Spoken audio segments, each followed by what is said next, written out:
Hoy todos los periódicos de Colombia y la mayoría de portales digitales se han puesto de acuerdo a través de AMI, lo que antes se llamaba Asomedios, Asociación de Medios de Información, Andiarios, para publicar un editorial que titulan "Por un pilar de las libertades, exigiendo respeto por la libertad de prensa". Es un editorial muy importante, muy interesante. Están, por supuesto, el periódico El Tiempo lo reproduce, el periódico El Espectador, El Heraldo de Barranquilla, El País de Cali, todos los periódicos, Felipe, de Colombia, hoy pidiendo un respeto a la democracia, un respeto a los periodistas, al ejercicio de la prensa, una voz sin dar nombres propios, exigiendo que no haya hostigamientos, que no haya señalamientos, que no haya descalificaciones, porque ese es el punto de partida de amenazas, de persecuciones y de, al final, la erosión de la democracia. Atacar la libertad de prensa es atacar y erosionar la democracia. Camila Carvajal.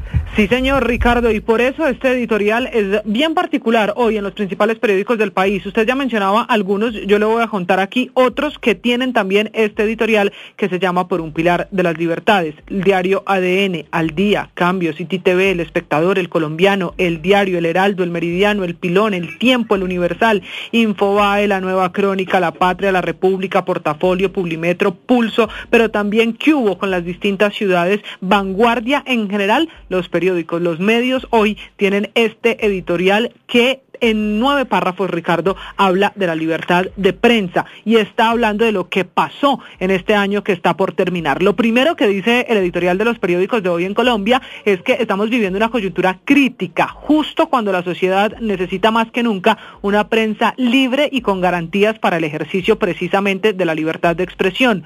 Colombia ha venido experimentando en 2024 un preocupante retroceso en ese campo, delicada realidad que obliga a lanzar la voz de alerta. Así empieza el editorial, que al final se convierte en eso, en una voz de alerta por lo que consideran ataques a la libertad de prensa y a la libertad de expresión. Dice este editorial que no hay muchas explicaciones para entender por qué los ataques cada vez más serios desde el gobierno. Aunque no mencionan al presidente Gustavo Petro, sí dice este editorial que es muy serio y muy grave que las consignas provengan de pocos que deberían estar dedicados a garantizar el derecho a la libre expresión y a la prensa, en particular desde el gobierno nacional. Estamos, para ser claros, ante una situación que restringe la democracia, dice el texto. Finalmente, en este documento, en este editorial publicado hoy por todos, dicen los periódicos en Colombia que los días que se han vivido en el último año en Colombia son un retroceso en materia de libertad de expresión y también en la libertad de prensa. Dice además que la Fundación para la Libertad de Prensa ha hecho el registro de un aumento del 24% si se compara 2023 con el año que está terminando, producto de los ataques, y que Colombia desafortunadamente cayó en ese indicador, en el índice de Chapultepec, que mide el estado de libertad de prensa en países de América Latina, con una calificación de 40 sobre 100 puntos. Por lo tanto, en estos días finales de 2024, precisos para los balances y las reflexiones, es relevante hacer un llamado a los colombianos a exigir y defender sus derechos a la libertad de expresión, a informarse y a la libertad de prensa. Termina el editorial diciendo que cada colombiano debe velar por el consumo libre de la información, sin esos criterios que cada vez le están haciendo más daño a la democracia, y la invitación es a optar de manera libre por el consumo de información y periodismo de su elección, sin apasionamientos, entendiendo los criterios de interés y también la curiosidad informativa. Termina este editorial invitando a rodear a la prensa, una prensa libre que proteja el pilar fundamental de todas las libertades. Una cosa pocas veces vista en Colombia, que se unan, Ricardo, al final son más de 30 periódicos con el mismo editorial esta mañana.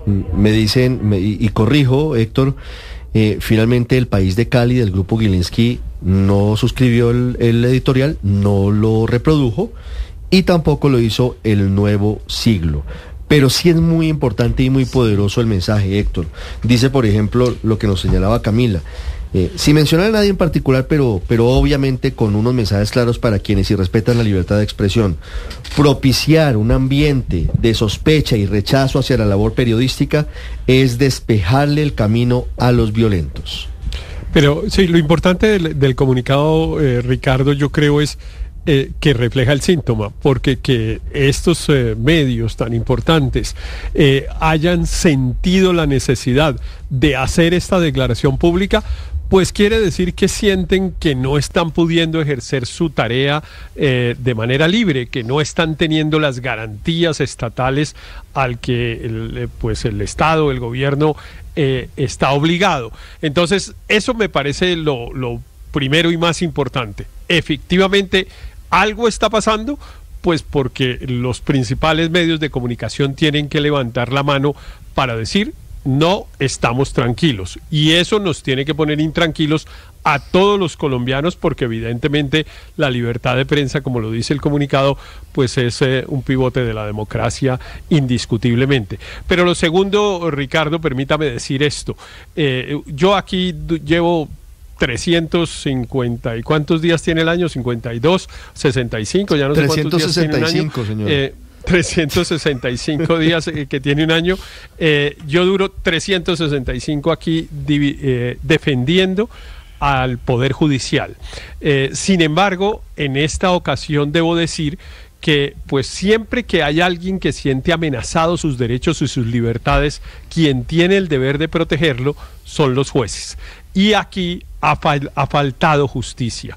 Y en particular la Corte Constitucional, por ejemplo, hace pocos meses, unas semanas, incluso me parece que desperdició una oportunidad muy importante cuando resolvió una tutela del periódico El Colombiano contra el exalcalde Daniel Quintero, que todos sabemos que persiguió al periódico, y sin embargo la Corte prefirió irse por una cosa inusual, además de conceptualmente equivocada, y era que el periódico no le había pedido la rectificación al alcalde, y por eso no le protegió su derecho, y yo lamento que eso hubiera pasado en la Corte Constitucional. No es el único caso, hay muchos casos en que los medios o los periodistas se han sentido vulnerados en su derecho, han acudido a la justicia, y debo registrar con enorme tristeza y preocupación que los jueces no han sido buenos garantes de la libertad de prensa. 9:31 minutos.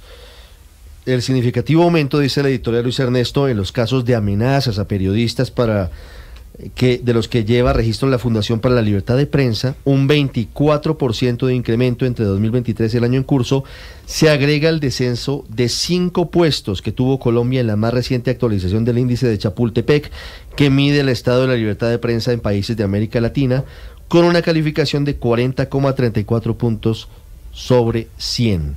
Evidentemente hay un lío y hay un deterioro de la libertad de prensa hoy en Colombia. Mire, de todo este editorial, Ricardo, el elemento más preocupante y el único con que coincido es que los más expuestos cuando se estigmatiza la labor periodística son los reporteros que están en la calle, los reporteros que están tratando de cubrir una noticia, que van a territorios que son violentos. Y yo lo he visto justamente por una polarización cuando, por ejemplo, los grandes grupos de comunicación, los dos noticieros principales de televisión iban a cubrir, por ejemplo, las protestas en Bogotá, eran objeto de ataques constantes justamente por esa polarización y por esa estigmatización. Y en eso estoy de acuerdo con el comunicado. Pero el comunicado, creo yo, el editorial que se queda muy corto, Ricardo, en un poquito de autocrítica. Porque la realidad es que así como las sociedades y la política están polarizadas, los medios en su mayoría han decidido también tomar partido, han decidido también editorializar su contenido, y no es únicamente una reportería imparcial, ni mucho menos, sino que la tendencia en el mundo entero es que los medios de comunicación tengan una orientación política, partidista, o una orientación doctrinaria o editorial. En Estados Unidos esto es absolutamente normal. Todo el mundo que ve CNN sabe que cuál es su línea editorial, suele ser más el contenido preferido por los demócratas, y todo el mundo que ve Fox News lo escoge también porque es un contenido más afín a su pensamiento republicano. Y nadie se sonroja con eso.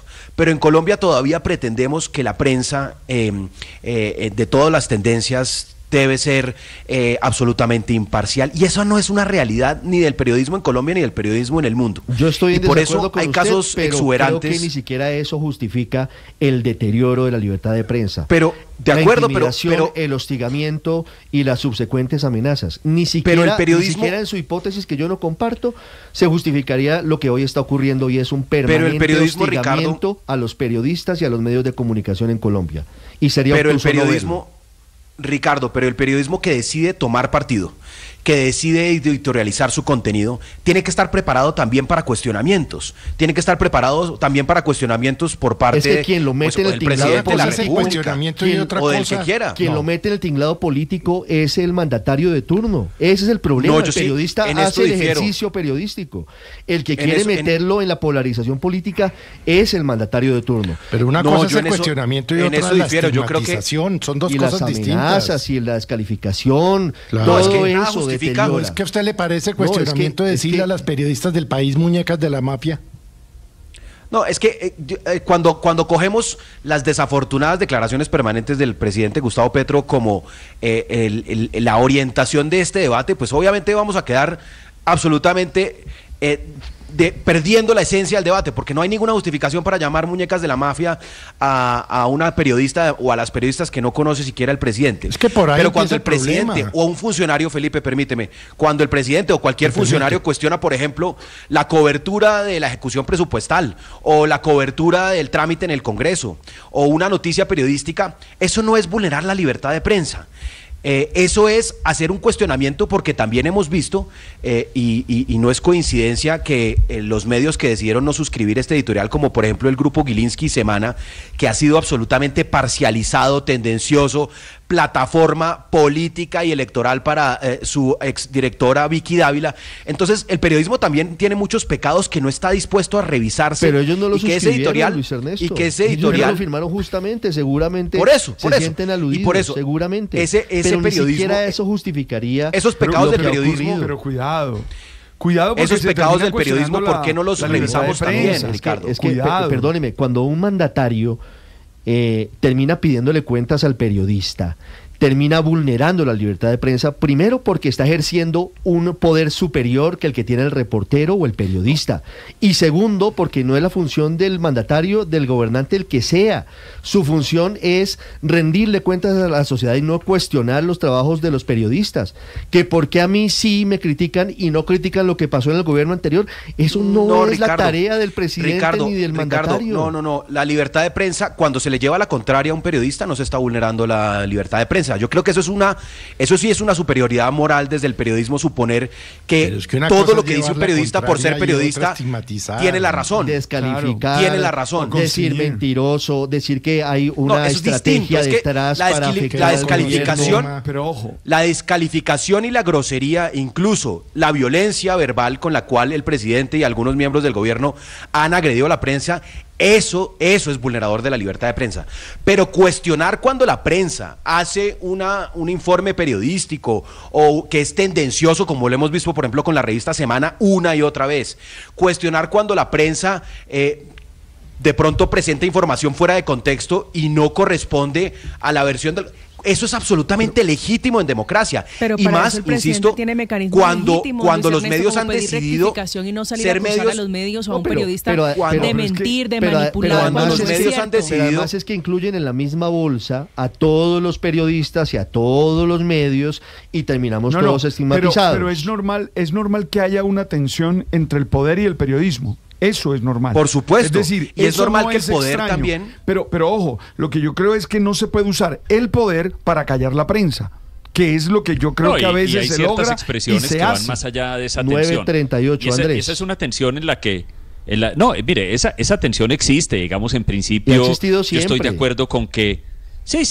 Y mire que una cosa en la que yo tal vez amablemente discreparía un poco con el editorial es que yo no creo que necesariamente el buen funcionamiento del gran auditorio del debate público requiera mansedumbre y un trato y un trato siempre cordial y amable. No, la discrepancia a veces puede ser en términos duros, pero es que yo creo que en particular al presidente y a algunas de las personas que trabajan a su alrededor se les va la mano. ¿En qué sentido? En que pasan a la descalificación personal y a la descalificación de los motivos y de las razones de la gente en el medio de la prensa, no solamente periodistas, sino también columnistas, etcétera. Ejemplo por excelencia es ese de llamar a las periodistas muñecas de la mafia, que es un insulto de todas las dimensiones posibles, Ricardo. Pero mire, Ricardo, dicho eso, yo quería hacer permítame salirme un segundo de eso para hacer yo creo que le debemos enviar un comentario, un saludo, casi que hacer una oración por la situación de nuestros colegas en muchas regiones de Colombia, que es cada vez más difícil. Es decir, en la medida en que en todas estas regiones empiezan a campear los grupos armados, muchas veces aliados con los clanes políticos corruptos locales, la situación de quienes están allí, en las emisoras de los municipios, en los pequeños periódicos o publicaciones online, en muchas regiones de Colombia, pero incluso en muchas capitales de departamento, o sea, ser periodista en Cúcuta, ser periodista en Villavicencio, Yopal, en fin, en muchas otras regiones de Colombia, donde usted tiene que enfrentar la amenaza de grupos criminales aliados con todo tipo de negocios ilegales, es un heroísmo de un nivel que yo creo que no tenemos palabras para calificar, y yo creo que para esos colegas, esas colegas, en todas esas regiones de Colombia, cada vez más víctimas de la amenaza armada y criminal, un saludo de total solidaridad, Ricardo. 9:40 minutos, Paola. Y en las capitales, y en todas partes, porque es otro tipo también de amenazas que se sienten el día a día. Mire, Ricardo, el 16 de agosto del año 2018, 350 periódicos en Estados Unidos se unieron para publicar un gran editorial en contra de Donald Trump, o en contra de los ataques a la prensa. Y porque Donald Trump, cualquier cosa que decían que no le gustaba, la calificaba como un fake news, y decían que estaban replicando noticias falsas una y otra vez. Se unen 350 periódicos, el liderazgo es del Boston Globe, que dice, vamos a liderar toda esta iniciativa, y me quedo pensando que es increíble cómo los extremos siempre se terminan tocando. Mire, usted tiene a Donald Trump comportándose, o más bien a Gustavo Petro comportándose de la misma manera con la prensa, por lo menos como se comportaba Donald Trump, y por eso precisamente estamos hablando hoy de este editorial y de esta agrupación por la fuerza que tienen que hacer diferentes medios en el país, porque no es posible, más allá de las muñecas de la mafia, que sí claramente es el descache que sobresale con estrellas y que brilla, más allá de eso sí es permanentemente una agresión, un ataque, unos innuendos, unas hostilidades, claro, y llega un momento en donde una teoría conspirativa contra los medios en seco, que obviamente está y va y busca erosionar la credibilidad de los medios frente a la sociedad. 9:41, Daniel. Ricardo, este era un editorial necesario. A mí me hubiera gustado que hubiera sido un poco más directo y se hubiese referido con nombre propio a los ataques tanto generalizados como individuales con perfilamientos que ha hecho el presidente Petro contra medios de comunicación y contra periodistas puntuales. Yo creo que, como decían antes, hay mecanismos para responder y para rebatir, digamos, ciertos artículos o ciertas investigaciones periodísticas que se hagan, pero por ejemplo, pongamos un ejemplo concreto acá. El ataque directo y con amenaza que hizo Gustavo Petro a los directores de Noticias Caracol contra Ricardo Calderón. Ese tipo de ataques son muy peligrosos porque perfilan periodistas en un país donde ha sufrido la violencia contra grupos vulnerables de la población. Y eso termina siendo muy grave porque terminan las bodegas, grupos armados ilegales, etcétera, perfilando a personas que hacen investigaciones de carácter periodístico, serio, independiente, y que hay que hacerlas. Y acá recuerdo un tema que Héctor nos ha dicho muchas veces en estos micrófonos, y es: el presidente de la República en estos casos se somete a reglas aún más estrictas que las de un ciudadano. Tiene mucho más poder. Tiene que cuidarse y tiene que ser mucho más estricto. Tiene que medir el poder que tiene. Que rigen al presidente de la República. 9:43. Y eso no quiere decir, Álvaro, que no haya el derecho a controvertir y a criticar, a discrepar. Siempre ha existido, eso no es de ahora, perdóneme. En todos los gobiernos han existido tensiones. Lo que pone de presente el editorial compartido de hoy por más de 20 periódicos y portales es que todo esto está llevando a un deterioro del índice de libertad de prensa en Colombia. Pero yo creo que es que, aunque la carta editorial, tiene justificación. En la mayoría de los casos se trata de medios serios. Es un poco anacrónico porque es que el mundo ha cambiado, el concepto de libertad de prensa ha cambiado. La libertad de prensa era el derecho de los medios de no ser callados por la autoridad, por el autoritarismo, por los dictadores. Lo que hay hoy es como ha evolucionado todo en la democracia, y por eso esa democracia se está temblando, es que los ataques son por dentro y ya no hay silenciamiento de la prensa, sino ataques. Pero es que los ataques antes también eran imperdonables, pero hoy, en un ambiente donde todo es ataques, pues se vuelve parte del sistema. Es que las redes sociales cambiaron todo el ecosistema de discusión en el mundo. Los medios de comunicación han perdido buena parte de esa pelea con las redes, porque pues no pueden dejar de mirarlas, pero si las miran se contagian de todo ese exceso, y en muchos casos los medios han recurrido a competir en excesos. ¿Y qué beneficia eso? A los gobernantes que quieren atacar a los medios, como en toda la polarización, y es el tema en que yo he insistido todo el tiempo en el caso de Petro, y en Estados Unidos igual con Trump, y en muchas partes. Esa polarización, ese desmadre, ese apasionamiento, ese disparar de un lado para el otro le conviene más al gobernante polarizante. No lo hace por tonto, sino porque le conviene.